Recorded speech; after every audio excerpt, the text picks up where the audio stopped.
Want a good marriage? If you're a man, just grunt. No, I'm serious. I learned about this after my first divorce. Yes, I've had 2 of those, but now that's a different story for a different time. Suffice it to say, you learn and you go on. And I learned about this technique before my second marriage. If I'd only grunted more, who knows what would have happened with the first. Now, I can't remember how the lesson was learned, but perhaps through a lot of personal reading, and maybe grunting wasn't the specific technique offered in the readings, but the theory behind it was, and I'm grateful. I learned that one of my problems had been that I failed to make a noise. My wife would say something, and I would be silent. My fault. I learned the lesson too late. It became plain as day. Now I realize that if you want a good marriage, grunt after she speaks. This, of course, wasn't the only error I committed in my marriage, but we can surely add this one to the list. But more important than grunting is the kind of grunt that is emitted from the guttural area of the man.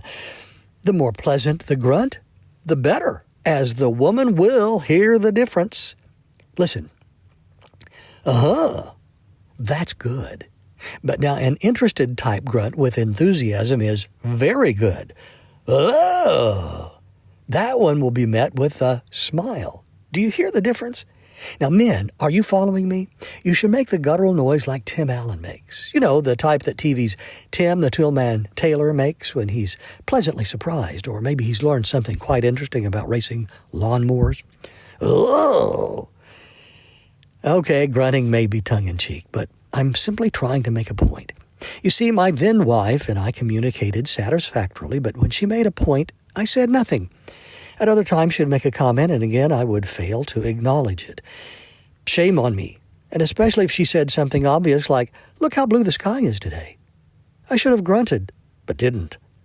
Now, I was listening to her, but she wouldn't know it because I said nothing. Sometimes her comment was completely in line with my viewpoint and outlook, like when she would say something like, "Police officers have difficult and dangerous jobs."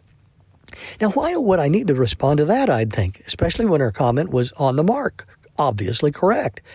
But now I see that both comments require a Instead, back then I just sat on my rear like I was ignoring her. I'm so sorry. I think I was just lazy and immature. I was young and inexperienced in relationships and very inexperienced when it came to women. Now, here's also what I learned after my divorce. There is always an implied and silent question attached to whatever comment a woman makes. Now, this silent and implied question is always, do you hear me? And more importantly, do I matter? Sometimes it may be a request. Please affirm me.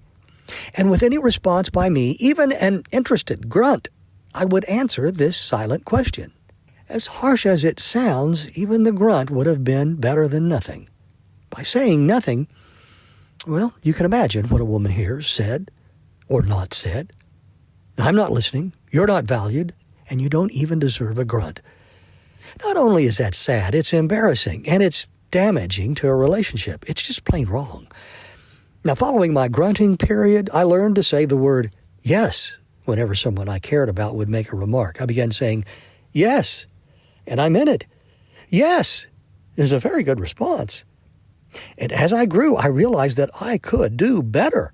I could and should add to the word yes with more words, even maybe a sentence.